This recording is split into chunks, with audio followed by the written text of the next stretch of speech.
그들을 보시며 이르시되 그러면 기록된 바 건축자들의 버린 돌이 모퉁이의 머릿돌이 되었느리라 함이 어찌미냐.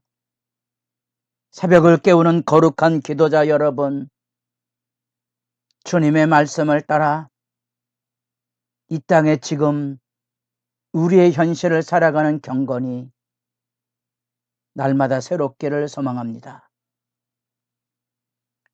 오늘 우리가 읽어갈 하나님의 말씀은 누가복음 20장 1절에서 18절까지의 말씀으로서 드디어 예수님의 생명을 내어주는 예루살렘 여정이 끝나고 이 구원과 제자도의 말씀이 들려지는 마지막 성전 사역의 단락이 19장에서 21장까지 이어집니다. 성전이 존재하는 의미가 무엇인지를 다시 확인해 주고 있습니다. 성전의 의미는 하나님의 나라의 가르침을 가지고 있어야 되는데 이 성전이 종교 체제로서 오히려 착취 집단이 되고 있는 사실을 지금 예수님은 고발하시고, 그래서 성전에 입성하셔서 돈 바꾸는 자들을 내쫓으신 성전 질서를 깨뜨리는 과단한 행동을 보여주십니다. 선지자적인 고발이고요, 온몸을 통한 하나님의 심판에 대한 시연 나타내 보이시는 사건에 이어서 가르침을 이어가니 종교 지도자들, 그들은 성전의 권력을 이용해서 그들의 지위와 명예를 추구하고 그들이 가지고는 탐욕을 채우는 이익 집단이 되고 있는 것이지요. 그래서 종교세를 거둘 뿐 아니라 제사제도를 통하여서 그들의 부를 확보하는 일에, 그들의 세상의 생명줄이 여기 달려있는데 예수님께서 그곳에 칼을 댄 거지요. 그곳에 담겨져 있는 이 분노와 예수를 죽일 방도를 계획하고 있는 들끓는 악의 실제가 사람들 속에 이제 나타나기 시작합니다. 제일 먼저 20장에서 논쟁 단락이 시작이 되는데 예수님이 하신 행동에 대하여 너는 과연 무슨 권위로, 내가 무슨 권위로, 그리고 누구에게 그 권위를 받았는지, 예수님이 행하고 있는 행동에 대한 신적인 권위에 대한 도전과 무력화를 시도하고 있습니다. 그 질문 앞에 내가 하는 행동은 지금 불법이고 신적인 권위를 가진 우리들의 종교 체제에 대한 회방이므로 신성 모독죄에 행동하다는 사실을 지금 밝히려고 했던 거죠. 그것에 대해서 예수님은 세례 요한의 그 권위의 출처로서 그들을 난감의 자리에 떨어지게 합니다. 그들이 가지고 있는 위선성을 고발하고 있는 셈이지요. 세례 요한이 하는 말이 선지자적인 증언이며 백성들이 그의 말을 달게 듣고 있는데 그 세례 요한의 말을 그들은 권위로 인정하지 못하고 있는 딜레마, 그것을 예수님께서 지금 그들 앞에 열어놓고 있는 거지요. 그래서 그들 스스로 선지자의 권위를 부정하고 심지어 아들의 권위마저도 회방하는 죄악상을 예수님께서 드러내고 있는 장면입니다. 다시 말하면 그들이 가지고는 종교적인 권위와 이 성전을 통한 종교적인 착취 체제에 대한 예수님의 신랄한 비판이 여기 나타나고 있는 거지요.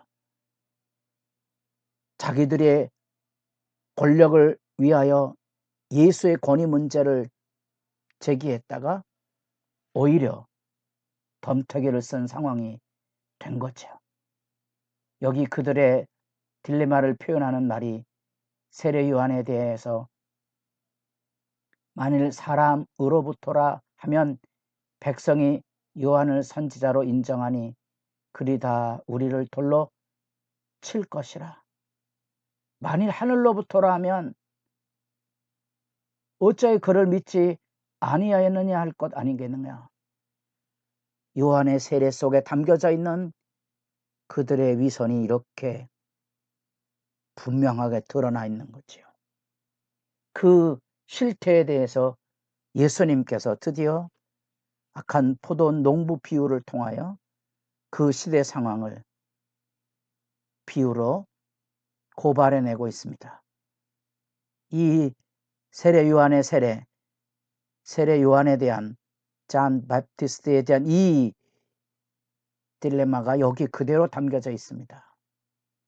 이 포도원 농부 비유는 예수님 당대의 로마 법 안에 라티푼티움이라는 제도가 있어서 이제 이 피압방 민족의 지배 지역에 훈장을 부여할 사람들에게 토지를 불화해 주고 그들에게 이제 소작권을 가질 수 있도록 주는 그런 제도가 있고요.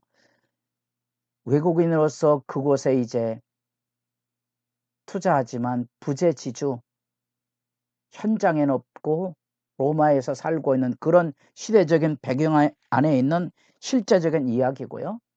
포도원을 하려면 5년여 정도의 시간이 필요하고 그 기간 동안 투자를 해서 이후로 이제 수확이 열매 맺을 때마다 소출을 거두는 일들을 하게 되었는데 그 상황 속에서 약한 포도원 농부들이 이제 소출을 거두어서 소출을 주어야 되는데 파송한 종을 그들이 때리고 능욕하고 돌려보내는 이런 어처구니 없는 일들이 1년, 2년, 3년까지 이루어집니다. 비유에서 이런 얘기를 들으면 이 사람들이 분노하거나 기괴하다는 것을 느끼게 될 것인데 그 안에 비유 핵심이 있는 거지요.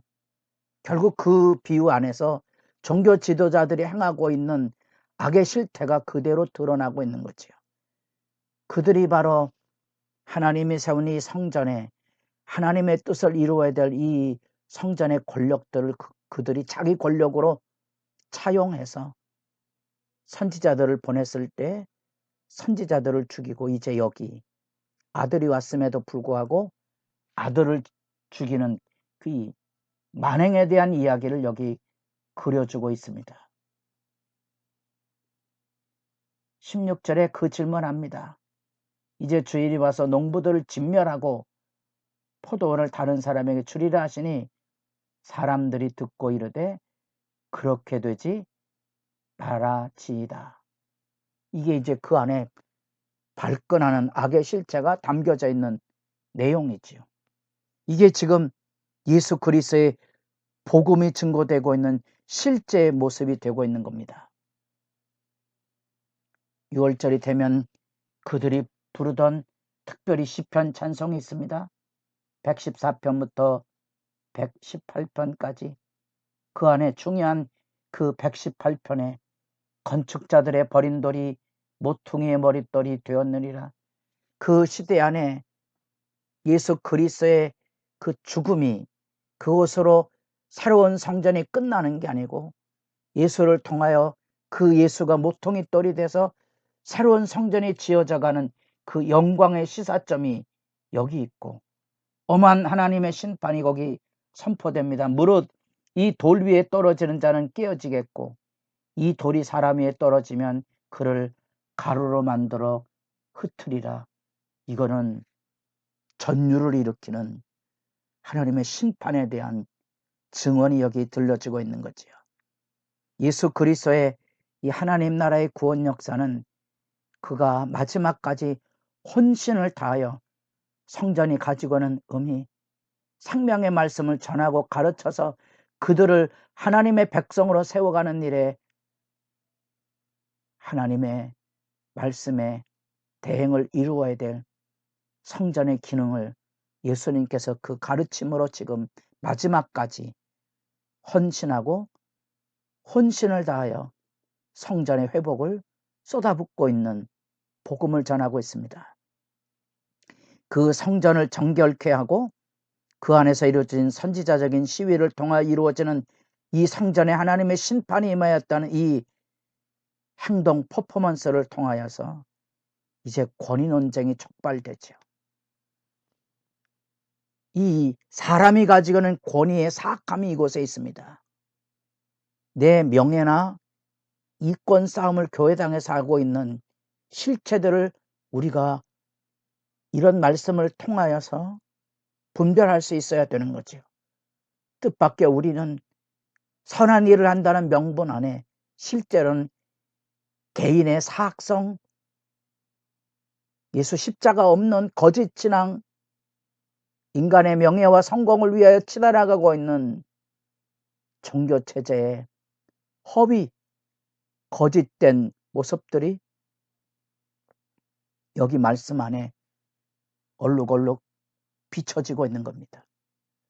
포도 농부는 자기들에게 주어진 이 소중한 소작농의 지위, 자기들에게 부여된 이 지위가 그 당대 가난하고 경제적인 어려울 때 소중한 투자고 자기들에게 주어진 직분임에도 불구하고 감사와 책임을 다하는 일보다 그것을 가지고 자기들의 부재지르더라는 이런 항목을 통하여 종들과 아들을 죽임으로 그 땅을 차지하려고 하는 악한 본성의 이 비유 앞에